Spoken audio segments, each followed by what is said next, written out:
মঞ্চে পুষ্ট বিএনপি ঢাকা 19-এর সকল পর্যায়ের নেতৃবৃন্দ, উপস্থিত শহীদ সৈনিক ভাই বোনেরা, আসসালামু আলাইকুম। মিডিয়া কাভারেজের জন্য আমার কিছু কথা এখনই বলতে হচ্ছে, আবার আমার এই বক্তব্যের পরে আরো কিছু নেতৃবৃন্দ বক্তব্য, সবার শেষে আরো কিছু মূল্যবান কথা বলবো। অতএব সবাইকে বিনয়ের সাথে শেষ পর্যন্ত অপেক্ষা করার জন্য অনুরোধ করছি। আপনারা জানেন যে শেখ হাসিনার পিতা শেখ মুজিব সর্বহারা পার্টির নেতা সিরাজ শিকদারকে 1 জানুয়ারি চট্টগ্রামে গ্রেফতার করে 2 তারিখে সাভারের কোনো একটা জায়গায় ক্রসফায়ারে হত্যা করে তারপর তিনি সংসদে দাঁড়িয়ে বলেছিলেন, কোথায় আর সিরাজ শিকদার? তার কন্যা শেখ হাসিনাও অহংকার নিয়ে, দম্ভিকতা নিয়ে বলেছে, যত আন্দোলনই করো, যত বড় বড় কথা বলো, আমাকে ভয় দেখাও। আওয়ামী লীগ শেখ হাসিনা কখনো পালায় না, কিন্তু আমরা দেখেছি তার জীবনের ভয়ে, জীবন রক্ষার থেকে সে দেশ থেকে পালিয়ে পাশের দেশে আশ্রয় নিয়েছে।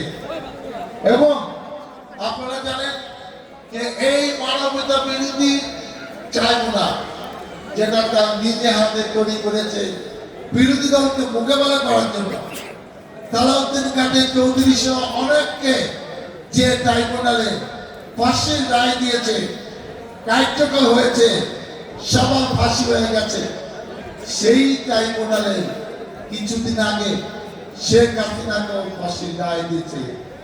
অন্যের জন্য কুয়া খুললে সেই কুয়া কিন্তু নিজেকে করতে হয়। আপনি দেখেন পৃথিবীর ইতিহাসে নাই একটি সরকারের পতন হলে সেই সরকারের যারা নির্বাচিত মেম্বার, চেয়ারম্যান, মেয়র, কাউন্সিলর, উপজেলা চেয়ারম্যান, এমপি, মন্ত্রী সবাই সুন্দর পাবে। তারা না এত জনপ্রিয়, তাদের না লক্ষ লক্ষ ভোট দিচ্ছে জনগণ, তাহলে এখন পলায় কেন? কারণ কেউ তো ভোটে পাস করে নাই, সবাই তার ইচ্ছা মতো সিল সাপোর্ট দিয়ে পাস করছে।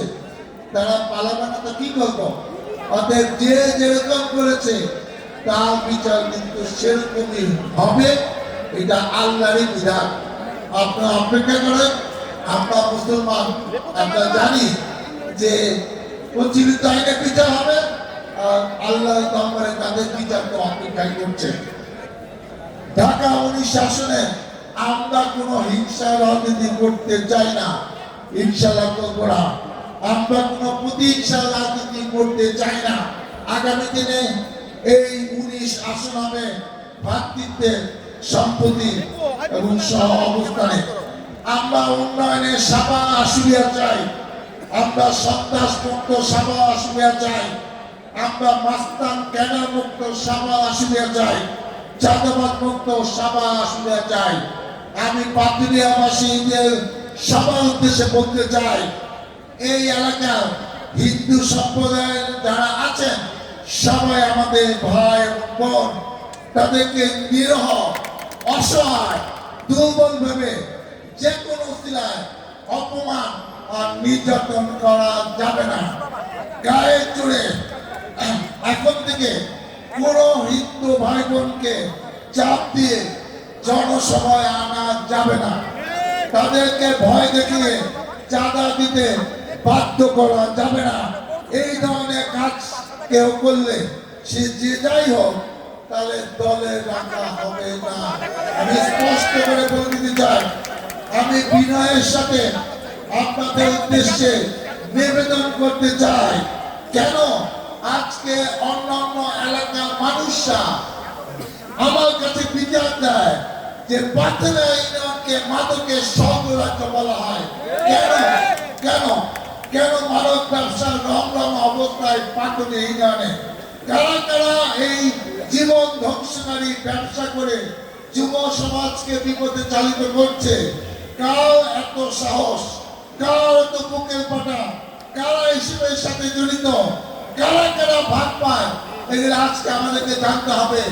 এক সময় আওয়ামী লীগের নেতারা, পার্টি নেতারা এইসব ব্যবসার সাথে জড়িত ছিল, তাদেরকে এখন কারা সেন্টার দিচ্ছে? এটা তো আমাকে খুঁজে বের করতে হবে। মাদকের সাথে আমি এবং আমার দলের কোনো আপোষ নাই, এটা আমি স্পষ্ট হয়ে জাতীয় ভাষায় বলতে চাই। Zero tolerance. এই ব্যবসার সাথে যারাই জড়িত তাদের দলে কোনো স্থান হবে না। কেউ তাদের সাথে তাদেরকে সেন্টার দিলে তাদের চিহ্নিত করে এখনই ব্যবস্থা নিতে হবে। আমি পাথরে ইউনিয়নের দুই বিশিষ্ট নেতা, একজন আশিলা থানা বিএনপি সহসভাপতি আপনার পাশে দেওয়া, আর একজন পাথরে ইউনিয়ন বিএনপি সাথে সুমানকে অনুরোধ করছি, কোন মাদক ব্যবসা সামাল আসিলাকে বাতিল রাখা হবে না। আপনারা যদি এগুলা নিয়ন্ত্রণ করতে না পারেন, আপনারা কেমনে আগামীতে চেয়ারম্যান হবেন, কেমনে আরো বিএনপি বড় পদ নিয়ে মানুষের সেবা করবেন, এটা আমি জানি না। আমি দেখতে চাই 7 দিনের মধ্যে এই পাতিলে কোনো মাদক ব্যবসা থাকবে না। আমি আপাতত 9 হাতে কোনো মাদক ব্যবসা থাকবে না। আমি বাসের ভাইকে দায়িত্ব দিলাম, ঘুঘুদিয়াতে কোনো ব্যবসা আমি দেখতে চাই না, সুবানকে দায়িত্ব দিলাম। এই দুইজন যদি 3-4 দিনের মধ্যে এটা করে অন্য কোনো গান কোন ওয়ার্ডে আছে সেটাতে নিয়ন্ত্রণ করতে হবে। আমার কাছে অনেকের নাম আছে, সম্মানের সাথে আমি তাদের নাম বললাম না, কিন্তু এটা নিয়ন্ত্রণ না হলে আমি এমপি হয়ে লাভ কি? আমার এই এমপি দরকার নাই। আমি ইলেকশনে আগে দেখতে চাই যে না, আমাদের কথা জনগণ শুনে কোন অন্যায় কাজের সাথে আমি আমার দলের কোন নেতা কর্মী জড়িত না, এই প্রমাণ এখনই দিতে হবে। ইলেকশন 2 মাস আছে, তাইলে সে জনগণ আস্থা পাবে যে ডাক্তার সালাউদ্দিন বাপের বেটা, তার মতো লোককে এমপি বানানো দরকার এলাকা নিয়ন্ত্রণ রাখতে চাইলে।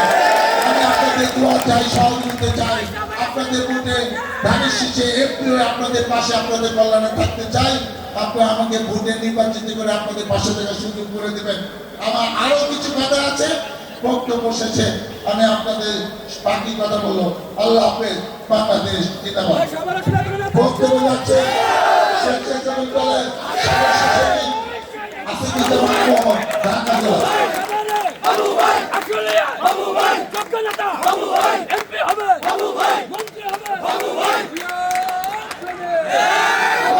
বিসমিল্লাহির রহমানির রহিম।